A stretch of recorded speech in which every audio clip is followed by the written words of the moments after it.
Aquí comienza Tupahue, un programa que aborda la identidad de los pueblos originarios y su espacio dentro de la sociedad actual. Radio Recabarren, la radio de las trabajadoras y los trabajadores de Chile. Mari Compuché, bienvenidos a todas y a todas en este nuevo programa de Tupahue, espacio radial mapuche de Radio Recabarren. Estamos como todos los viernes aquí con interesantes invitados. Hoy nos toca conversar con nuestro Peñi, antropólogo e investigador, experto en tratados y parlamentos. Bienvenido, Peñi Carlos. Gracias, Peñi. Bueno, estamos con nuestro Peñi. Me gustaría que se presentara, por favor. Bueno, sí, Mari Compuché.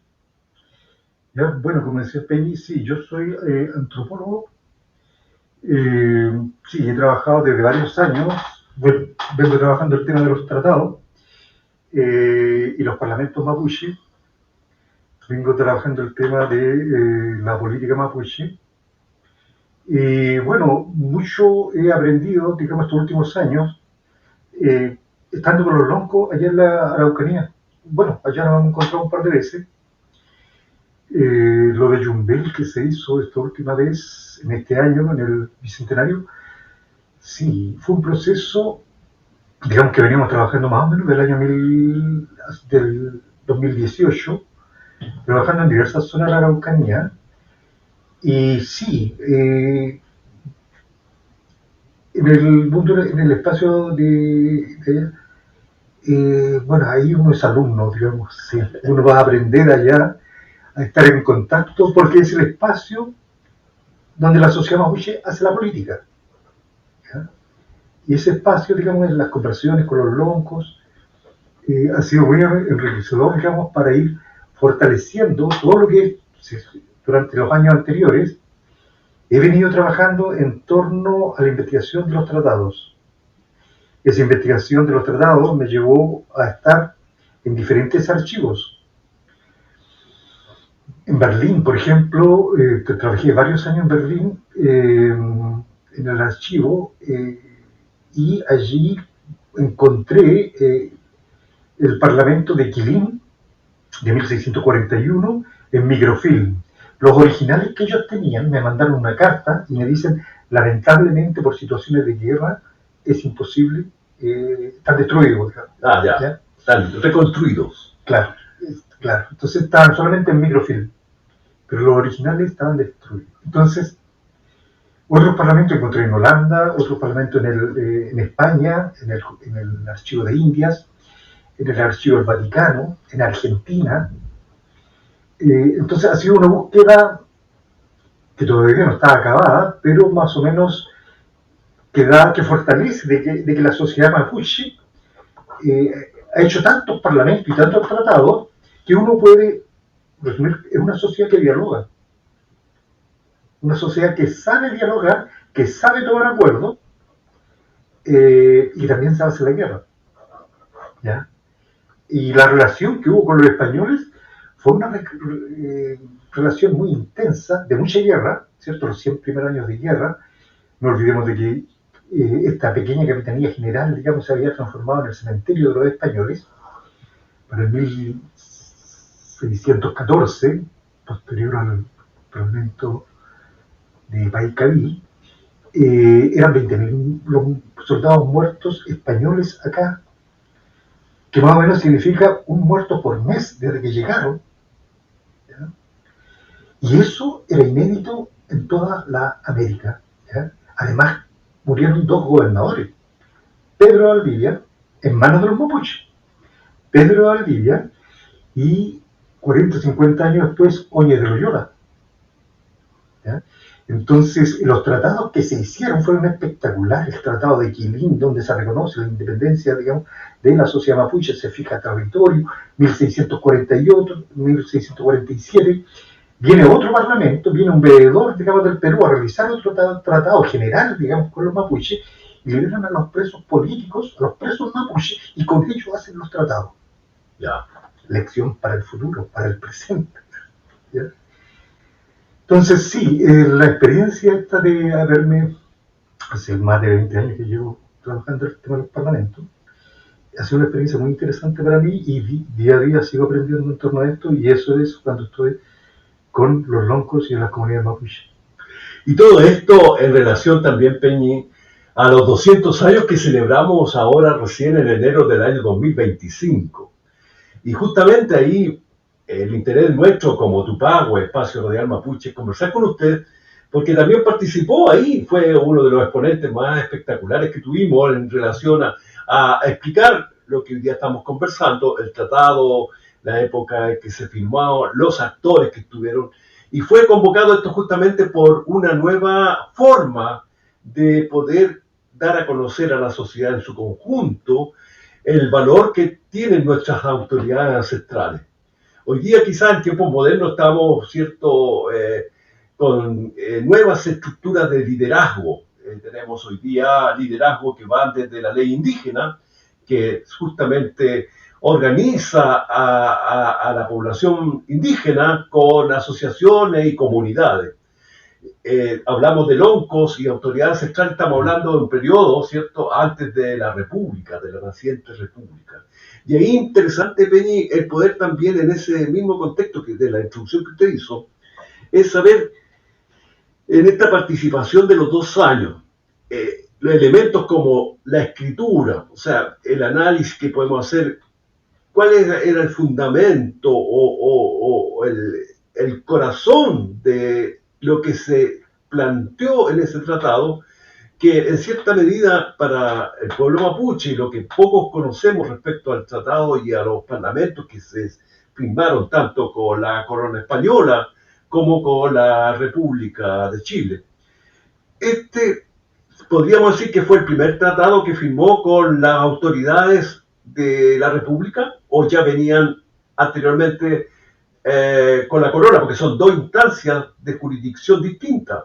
Una de la corona española, ¿cierto?, europea, influencia europea española, y por otro lado tenemos una firma de un tratado en esa incipiente organización política de la República de Chile. No estaba todavía configurado, me imagino, la Constitución Política de Chile, teníamos una junta de gobierno recién en 1810, esto ocurrió en el 1825. ¿Qué podemos decirle a nuestros amigos y amigas que nos sintonizan acá en Tupagüe la trascendencia de ese periodo? ¿Qué pasa? Claro, es interesante porque la escritura es una sociedad, digamos, que no tiene escritura, que tiene otro sistema de escritura. La sociedad mapuche tiene un sistema de escritura, que es a través de los tejidos, de los macum, ¿ya? Las mujeres construían esos tejidos y significaban a los hombres. Las mujeres embellecían a los hombres y los hombres embellecían a las mujeres. La platería, ¿ya? Platería, oficio masculino, ¿ya? Podemos hablar toda la tarde de eso. Es interesante. Las mujeres describían a los hombres a través de las mantas. Y cuando se llegaba al espacio del Collán, que es el espacio de la política mapuche, es el espacio que los españoles llevaban al parlamento, ahí llegaban los hombres. Es por eso que uno se da cuenta, digamos, hoy día que esos resabios, que no usa manta de cacique, por ejemplo, sabemos esas cosas, ¿ya? Y quiere modestamente como uno, digamos, que tiene esa manta típica comprada ahí en el mercado de Temuco, ¿no? Claro. Entonces, va a haber, digamos, un tratado muy importante que los españoles van a realizar. Y interesante porque esta discusión se dio en la presentación que yo hice en el bicentenario de Tapigüe en Yumbel, en esto de que se me consultaba, digamos, sobre el tema del Parlamento de Quilín, que era muy importante, ¿ya? Y que era más importante que el de Tapigüe. Sí, pero allí los peñis tenían una mala información, o faltaba, digamos, aclarar, era de que los tratados hechos con la Corona de España son con la Corona de España. Los tratados hechos con la República de Chile son con la República de Chile.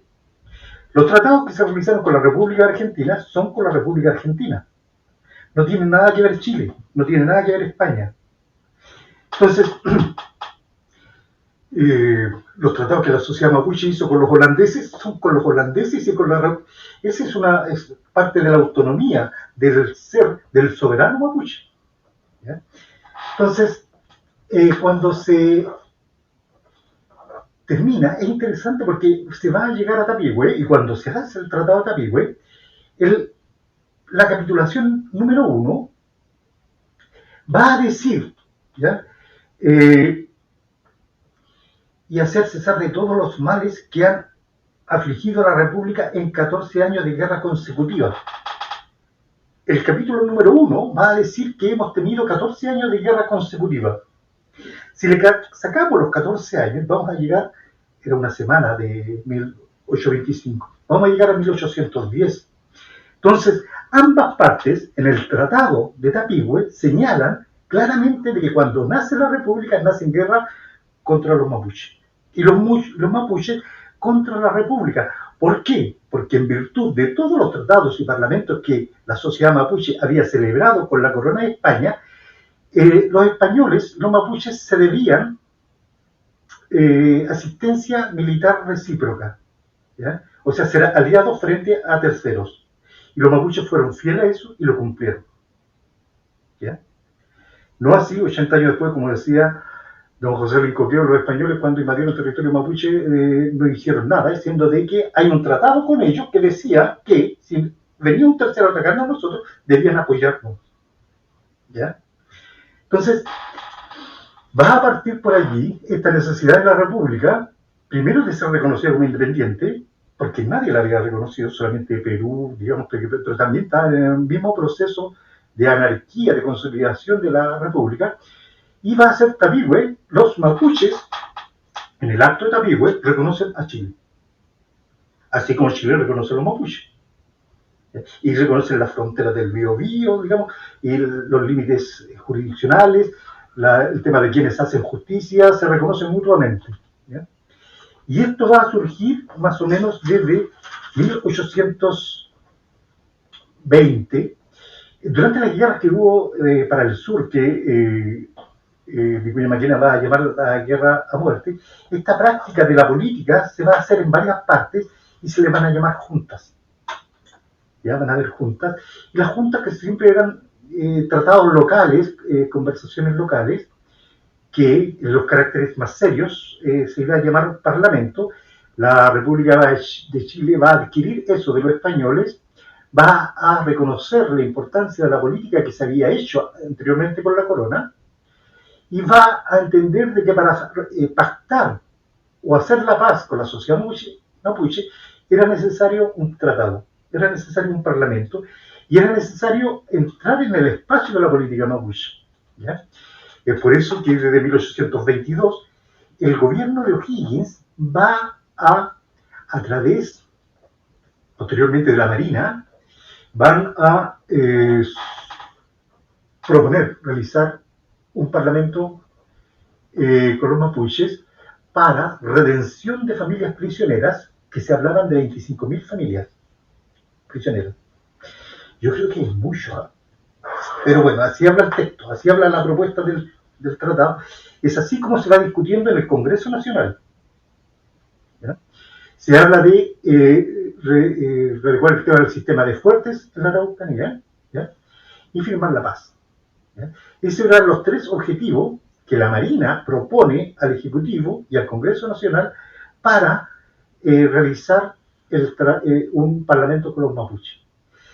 Esto todo se va a proponer para ejecutarse en el año 23, pero conflictos internos en la región de la Araucanía entre mapuches imposibilitó que se hiciera esto. Prueba de ello, digamos, hay algunos historiadores y algunos intelectuales mapuches que hablan del Parlamento de 1823, pero en realidad nunca se hizo, ¿ya? Y el mismo historiador reconoce de que hubo una equivocación de parte del Premio Nacional de Historia, parece. Sí, bueno.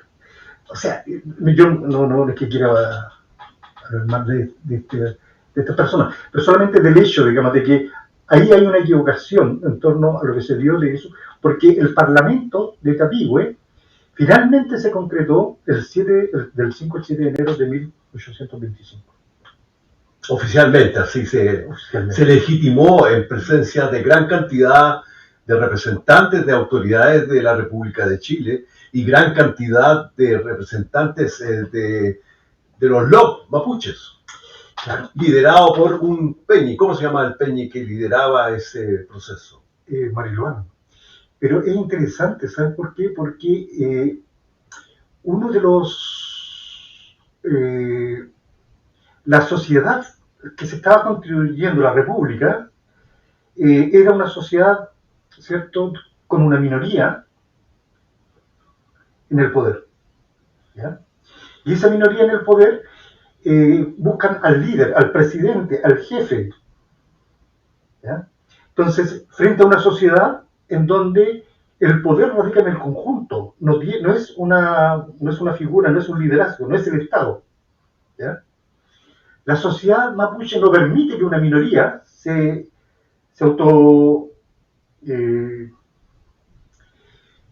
divorcie del conjunto y ejerza el liderazgo. Eso no, la sociedad mapuche no lo permite. ¿Ya? Entonces, es por eso que cuando van, tanto los chilenos como los ingleses de la época buscaban un líder. Es por eso que la corona británica, en un libro de un historiador Sotomayor, él habla de que la corona, estamos hablando del tiempo de Portal, en 1837, la corona buscaba privilegiar algunos contactos con loncos. Y uno de esos loncos, famosos loncos de esa época, no recuerdo bien el nombre, uno de esos loncos de aquella época, eran recibidos en los barcos españoles, los barcos ingleses, perdón, ¿ya?, en donde se disparaban 21 cañonazos para que entrara el Peñi. ¿Ya? Y entraba como una comitiva, porque la corona, bueno, yo esto lo vi en Londres, en los archivos de Londres, están todos esos materiales, están las cartas, los informes de los ingleses para ver y privilegiar, digamos, cómo era la política mapuche y con quiénes tomar contactos. Eso fue en 1837, 12 años antes, 1825, 1824, 1823, para O'Higgins y Freire, posteriormente, el personaje, digamos, la persona que reunía esas condiciones va a ser Mariluán. Mariluán va a ser un importante lonco de mucho prestigio que al parecer estudió con O'Higgins juntos en la escuela. Y además debe haber sido bilingüe, claro, español y mapudungún. Claro, claro, hablaba perfectamente el español, así como O'Higgins hablaba perfectamente el mapudungún. Claro, María Grafa, cuando lo cuenta, de que hablaba perfectamente. Y al parecer coincidieron que estudiaron en esta escuela en Chillán. ¿Ya? Porque O'Higgins fue llevado a Chillán, Mariluán también estudió en esta escuela para hijos de nobles araucanos, se llamaba. Y es posible que se hayan conocido. Pero en el periodo en que se va a realizar el Parlamento, va a estar Freire, y Freire y el Congreso Nacional depositan en Barnechea la representación del conjunto. O sea, Barnechea nos representa a nosotros. Ya. Claro. Y ellos buscaron una contraparte y dijeron Mariluán. Mariluán había convivido hasta el final con Picó, que era el último comandante español que resistió en territorio, ya después fueron montoneras menores, pero fue el último representante ofensivo, digamos, para la incipiente república español, la última resistencia española. Cuando él murió, 2 meses después se hace el Tratado de Tamigüe y se hace la paz con Mariluán. Entonces, posteriormente van a haber algunas no tergiversaciones, sino que malas informaciones, que se dice sí, pero que después la guerra siguió, entonces nadie respetó el Tratado de Tamigüe. Ya, sí, después la guerra siguió, pero el tratado estaba firmado y los acuerdos estaban, y cualquiera de las dos partes puede todavía reclamar eso. Tú firmaste esto y no lo has cumplido nomás. ¿Ya? Por eso que el Tratado de Tamigüe es vigente hasta el día de hoy. Y creo que se repite el fenómeno Peña, a propósito, disculpa que mezcle peras con manzana, decimos, ¿cierto? En que cualquier negociación, diálogo o formalización de un tratado, de un reconocimiento, de de memoria de lo que tenía Lago en su tiempo, ¿cierto? La deuda histórica, para el pueblo mapuche va a seguir siendo complicado, porque hoy día tenemos un fenómeno parecido y es la Comisión de Paz y Entendimiento, donde solamente una parte, ¿cierto?, interactúa con el gobierno, o una comisión que tiene todo el valor y el respaldo de las autoridades, ¿cierto?, del Ejecutivo, quienes fueron donde emanó el mandato para esta comisión. Y creo que vamos a seguir con esa forma de poder del pueblo mapuche. Si la política nuestra es distinta a un formato de orientación occidental. Y muy bien lo explicaste, no es piramidal, es circular, donde todos, ¿cierto?, deciden. A propósito, te invito a una pausa y volvemos con esta interesante conversación.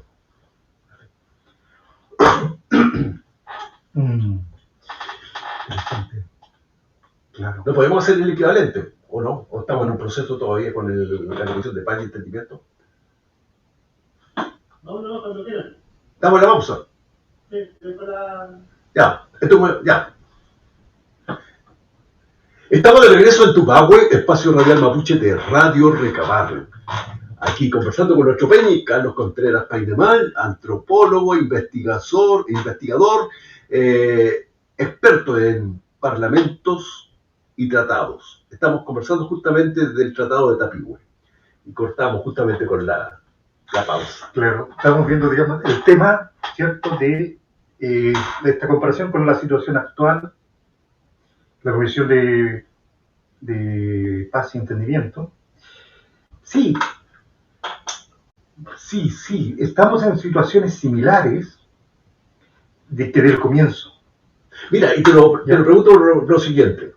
Nos tocó participar de esa celebración de los 200 años en Yumbel, el día 4, 5 y 6 de enero. Esa convocatoria la hicieron autoridades ancestrales, como evocando esa misma relación que hubo con la naciente República de Chile y el mundo mapuche.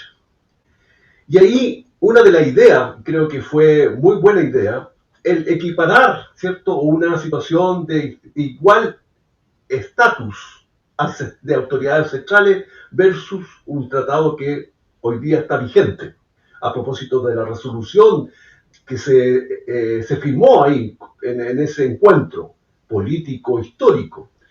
Y en relación al mismo tratado de Tapigüe, ¿cuál sería el fenómeno que perciben algunos dirigentes? Es que los representantes de estos 5.000 personas, que dice que el resumen de la Comisión de Paz y Entendimiento dice que participaron 5.000 personas, ya dice, hubieron 63 sesiones oficiales, 150 audiencias, 11 diálogos interculturales, 58 encuentros autoconvocados en 31 comunas de las regiones, ¿cierto?, que está afectando esa comisión. 177 encuentros territoriales. Y los ejes temáticos, justamente, justicia y reconocimiento, reparación integral a todas las víctimas, tierra y territorio, desarrollo territorial e institucionalidad. Esos fueron los ejes que se plantearon en esa comisión, en esa relación con 5.000 personas que participaron de esta comisión de paz y entendimiento, liderada por 8 peñas, o sea, 8 personas, donde estábamos representados tanto los intereses, entre comillas, mapuche, con nuestro representante del oficialismo, y por otro lado estaba la derecha. Y disculpa que te lleve para ese lado, pero el Tratado de Tapigüe, con respecto a esa celebración de los 200 años, era trascendente y era muy importante haber tenido una opinión respecto a este tratado, a esta comisión. Sin embargo, en la resolución no se tocó ese tema. Primero porque me imagino que hay diálogos pendientes hoy día de autoridades ancestrales con respecto al gobierno y si estas autoridades ancestrales hoy día apoyan o no apoyan esta comisión. ¿Qué podemos ver?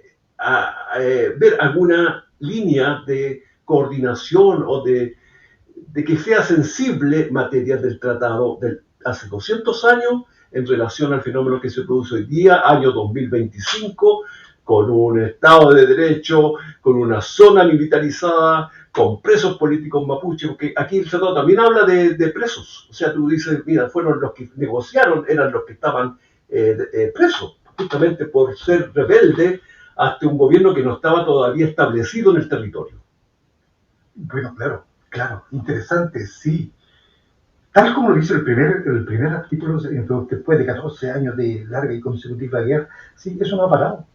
Todo lo que mencionabas tú, los presos políticos, los allanamientos, en enero la señora Rosario Calcumil detenida, acusada de robo de madera, de tráfico. Ya ayer, digamos, día 15, allanaba una comunidad mapuche, detienen a nuestras machis, digamos. ¿Hasta cuándo? ¿Hasta cuándo? ¿Ya? Todas, digamos, el Tratado de Tapigüe decía que íbamos a ser hermanos, que íbamos a ser una sola gran familia, que nos íbamos a llamar todos chilenos, ¿ya? Que del río Biobío para allá iban a gobernar la autoridad mapuche, que de para acá. ¿Y en qué quedó todo eso? ¿Ya? ¿Por qué se invadió la Araucanía? ¿Ya? Si íbamos a ser hermanos, ¿por qué en un tratado que hace con Argentina se menciona de que vaya a atacar a los indios bárbaros, después nos coordinamos, nos avisamos para? ¿Ya? Quien ha fallado al Tratado de Tapigüe, ¿ya?, ha sido la República de Chile, ¿ya? Y más allá de una deuda histórica, ¿ya?, hay un compromiso que la sociedad chilena, la República de Chile y sus representantes, cuando dicen, en el presidente actual dijo de que durante este periodo vamos a celebrar, digamos, el Tratado de Tapigüe, ya reconocen la importancia de Tapigüe, ¿ya? Falta llevarla a cabo. Lo que se hizo en la Comisión de Justicia, sacamos una declaración de que esto estaba condenado al fracaso, ¿ya? En mayo escribí una declaración en que todos los elementos que se estaban barajando, digamos, indicaban de que esto va a ser un fracaso, ¿ya? El anuncio de que los resultados de esta comisión favorecen exclusivamente, digamos, a la República, no reconociendo, ¿ya?, y sobrepasando, digamos, desconociendo el Tratado de Tapigüe, ¿ya? Por lo tanto, todas estas medidas que se implementaron a través de esta comisión que se denominó de paz y justicia, teniendo presos, allanando comunidades, militarizada la zona, están condenados al fracaso. ¿Qué va a pasar? Un día la sociedad mapuche se va a cansar y se va a separar de Chile para llevar la situación. Si la República de Chile no entra al espacio en forma verdadera, ¿ya?, a negociar de igual a igual, como respetando lo que fue este tratado, la sociedad mapuche va a llegar más lejos de la autonomía. Va a llegar más lejos de la autonomía y se va a reclamar la frontera, ¿ya?, y se va a independizar de Chile. Porque hemos tenido la relación de estos 200 años en que se celebró el bicentenario del Tratado de Tapigüe, la relación de la República de Chile con la sociedad mapuche es una relación fallida. Es fracasada. Aún con lo escrito. Ahí tenemos un escrito, ahora tenemos un informe con 40 y tantas propuestas y que son recomendaciones. Hay dos diferencias, como decía una hermana la vez pasada acá en nuestro programa, Ana Yao, decía, es distinto que un informe haga propuesta a una recomendación, porque obviamente el resultado de esa comisión de paz y entendimiento tiene que ir al Senado, aprobarse los elementos que aparecen ahí como compromiso del Estado de Chile, porque eso también significa inversión de lucas. Cuando estamos hablando de 300.000 hectáreas, estamos hablando de recursos que tienen que ser también autorizados por la ley de presupuesto de la Nación. Estamos hablando del año 2026. Vamos a estar en un nuevo contexto político, una nueva presidente, no sabemos todavía qué va a pasar en ese, y si este compromiso de la Comisión de Paz y Entendimiento van a cumplirse esa comisión, porque va a ser una comisión más. Es como el tratado, que fue quien en cierta forma no lo defendieron en su momento. Estamos diciendo, este tratado, nuestros hermanos, nuestros peñiques de esa época,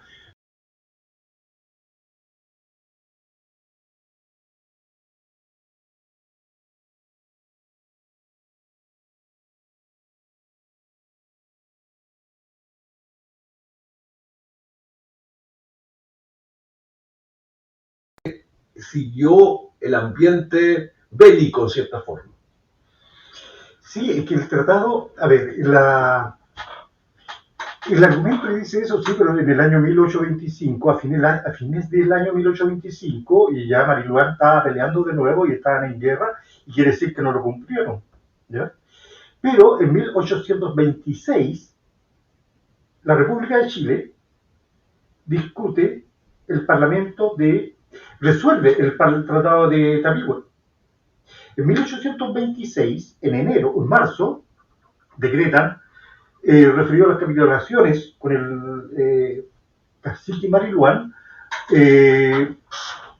ordénase al Congreso Nacional publicarse. Y cuando se publica, es ley. Ya. Que haya habido pelea para allá, sí, puede ser, ¿ya? Pero el tratado, en la República de Chile, lo reconoció, los mapuches también. Y para los mapuches, el reconocimiento estuvo en el acto cuando se enterraron las armas. Pero eso no se transformó en ley. Para los mapuches sí, porque la sociedad mapuche era... contenía toda la legitimidad activa, como lo llaman los abogados, Claro. de dejarlo a firme. Claro. No obstante, faltaba la contraparte de como llevar a un notario, una cosa así. Claro, para la sociedad mapuche, basada en otros principios jurídicos, basados en el ADMAPU, las leyes del ADMAPU, ¿ya? El acto se sellaba, digamos, enterrando las armas. La República se tomó el tiempo para ratificar, pero para la sociedad mapuche eso ya estaba allí, se había tomado el acuerdo allí, ¿ya? Lo otro es un problema técnico de la República de Chile, de la burocracia chilena, pero para la sociedad mapuche el acto se resolvió allí.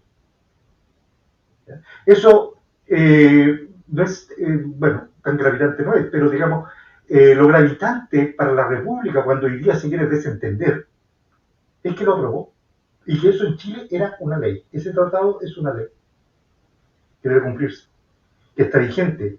En Tamihue se discutió cuando sí se decía a través de este tratado, ¿cierto? Se puede de que se dice y estos nuevos hermanos podrán venir a estudiar y va a ser por parte del erario nacional, ¿cierto? Que vengan a estudiar. Entonces los peñas dijeron, claro, entonces nuestros hijos pueden estudiar en virtud del tratado de Tamihue, pueden estudiar gratis. Claro, y eso está vigente. Claro. Mira, Sí, interesante, porque justamente la cantidad de hermanos peñas nuestros también que hoy día están en un nivel ya superior de la enseñanza media, están en la universidad, si hiciéramos valedero ese tratado, ya estarían estudiando gratis, tendrían una beca hasta terminar la carrera. Claro. Negociaban el tratado de Tamihue. Interesante, muy interesante, Peñi. Mire, nos quedan pocos minutos. Sería interesante una opinión suya del tratado y de lo que viene para adelante. ¿Cuál sería el desafío de los dirigentes hoy día, ya sea dirigentes formales, dirigentes de autoridades ancestrales, de poder validar y hacer de esta historia un futuro para nuestra gente, principalmente cuando hay una comisión que dice de paz y entendimiento, dos palabras clave hoy día que están en un informe que quizá esperamos que no sea letra muerta, sino que se cumpla al menos el propósito que tuvieron aquellas 8 personas de valorar una instancia de 5.000 personas, que no es relevante para la cantidad de población indígena que tenemos, obviando incluso a nuestros hermanos de otros pueblos, porque hoy día se supone que la ley indígena afecta a los 9 pueblos reconocidos por la ley. Sin embargo, si se pretende hacer una modificación a cualquier artículo de la ley, afecta a todos los pueblos. Por lo tanto, ya ese proceso de consulta que se está proponiendo en esta comisión ya hoy día está delegitimada a propósito de su propia normativa. Carlos. Claro, sí. Primero decir, por ejemplo, que efectivamente la República establece un tratado, digamos, para una ley indígena general, pero hay temas particulares y eso tiene que ver con la sociedad mapuche, porque los otros con los otros pueblos indígenas no tienen tratados, excepto con Isla Pascua, que hay un tratado. ¿Ya? Entonces, no estamos discutiendo esa condición por como nos ve el Estado, ¿ya? Sino que estamos discutiendo otro tema. O sea, aquí nosotros dos tenemos un negocio, ¿cierto? Tenemos un acuerdo. Ese es el tema, ¿ya? Usted podrá decir de que nosotros clasificarnos como quiera, pero acá tenemos un negocio, o sea, un tratado, ¿ya? En virtud de eso, la República de Chile debe hacerse cargo, y yo creo que a nivel de la sociedad mapuche, la sociedad mapuche es una sociedad ingobernable, es una sociedad que nunca va a constituir el Estado, porque tiene mecanismos propios, ¿ya? Por el cual nunca la sociedad mapuche va a ser una sociedad dominada, como son las repúblicas. Las repúblicas son sociedades de dominación. Una minoría, ¿cierto? Está en el poder y ejerce esta cosa, el dominio para el conjunto, y les han robado la soberanía a los sujetos. Porque ¿de qué sirve votar hoy día si no tienen poder? Los sujetos que van a votar no tienen... Gabriel Salazar, esto lo está diciendo, no es lo que yo, ¿ya?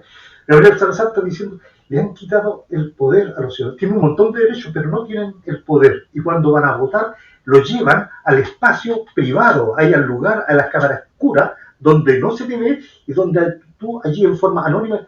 En cambio, la política mapuche, como la conocemos, ¿cierto?, en el sur, es abierta. Todos se expresan de cara al frente, mirándose a los ojos, y a los sujetos que van a dirigir se les mandata. Acá se les ha quitado esa capacidad del mandato. No tenemos mandato, no tenemos nada más que ir a hacer una raya, ¿ya? Por lo tanto, digamos, y en ese contexto, la sociedad mapuche, como hay diferentes propuestas, ¿cierto? Hay una que ha cooptado o es parte, ¿cierto?, del Estado, y esa ha tenido dos fracasos. Una es la constituyente y la otra es la Comisión de Paz y Entendimiento. Este sector, reconocemos, digamos, que han hecho algunos esfuerzos, pero han sido fracasados. ¿Ya? Hay que escuchar a los sujetos importantes, a los loncos, a las autoridades, y el Estado debe, si quiere arreglar la situación con los mapuches, va a tener que hacer lo que hicieron los españoles. Los españoles entendieron que tenían que hacer un parlamento. Cada parlamento era juntar 3.500 personas que se hacían en 6-7 días, la construcción de las ramadas, ¿cierto? Después, cuando uno va en Villa de una hora y se hacen las ramadas, son esas. ¿Ya? Desde tiempos inmemoriales que la sociedad mapuche se organiza para el espacio religioso, que es el Villatún, y para el espacio político, que eran los parlamentos. ¿Ya? Entonces... Que nunca son 1 o 2 días, pueden ser semanas. Son mucho. Y la corona española gastaba mucha plata, y los tratados lo hacía cada 10 años. Cada vez que entraba un nuevo presidente, hacían un parlamento general en el sur. Les costaba mucha plata, porque como ellos convocaban, ellos tenían que ponerse con todo, con la comida. ¿Cómo alimentas tú a 3.500 personas durante varios días? Y más encima que hay que llevarle regalo. Claro, que es un punto que se trató en el Tratado de Antiguo, porque dijeron, bueno, lo único que vamos a pedir es que no queremos realizar estas cosas, los regalos, dijeron, no, eso no se lo aceptamos, tienen que seguir haciendo los regalos. Claro, es la tradición mapuche, claro. Cuando uno llega a un lugar tiene que llevar un engañito, le llamamos nosotros. Eso. Claro. Entonces, ¿qué es lo que es necesario? La alternativa, ¿ya?, que tiene la República de Chile es volver al espacio de la política mapuche, reconocer a la sociedad mapuche en función del Tratado de Tapigüe y a sus autoridades ancestrales, ¿ya? Esa es la única posibilidad.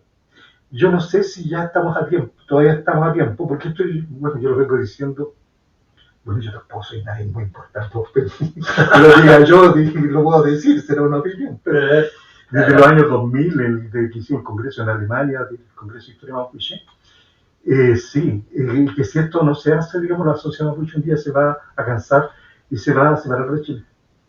Para allá lo están empujando. Sí. Que además que hay un proceso también, a propósito que te comentaba lo que hacíamos con conocer el trabajo que hace Fernando Tier Wenchun, respecto a la regularización de tierras que hoy día están todavía inciertas y que la ha tomado el Estado como parte de ella y le tira como dato a vil precio, como Tompkin a $1 la hectárea, por ejemplo. Y no conocemos hoy día lo que hizo Piñera con respecto al norte de Chile, también algo parecido. De hoy día la legitimidad de propiedad de lo que es del Biobío al sur. Hoy día tenemos un gran problema con los conservadores de bienes raíces. Y estamos hablando de la época de Bello, de la época del Código Civil, de cómo jurídicamente toda esta usurpación territorial a través de leyes chilenas, siendo que todavía a partir del Tratado de Tapigüe no está definido.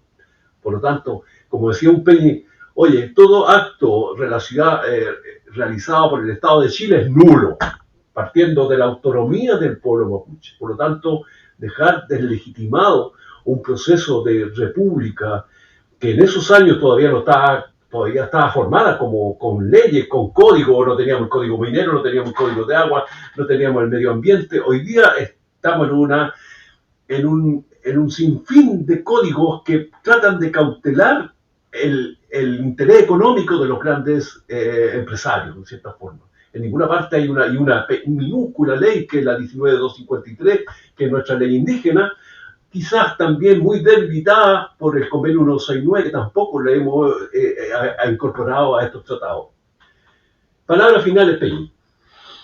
Bueno, finalmente es necesario, es de justicia, reconocer a don José Lin Coqueo, que don José Lin Coqueo va a hablar sobre el Código Civil. Y el Código Civil va a decir cómo la República de Chile establece su dominio al sur del Biobío. Solamente tiene dos opciones, una que fue una guerra civil y otra que fue una guerra de nación a nación. Si fue una guerra de nación a nación, rezaba don José Lin Coqueo, la República debería haber hecho una declaración de guerra, formal, tal cual la hizo con Bolivia. Y después del término de la guerra, haber sellado eso con un tratado. Un armisticio. Claro, no, un tratado. Sí. Los hermanos bolivianos, yo les respeto su posibilidad de salir al mar, pero ellos firmaron un tratado. Lo firmaron. Después que perdieron la guerra, lo firmaron. Con la sociedad mapuche no hay tratado. Entonces fue una guerra civil. El problema es que, de acuerdo al Código Civil, las presas obtenidas por corsarios y piratas no constituyen dominio, que es el carácter de una guerra civil. Entonces, por ambas partes, además, por ejemplo, para declarar la guerra,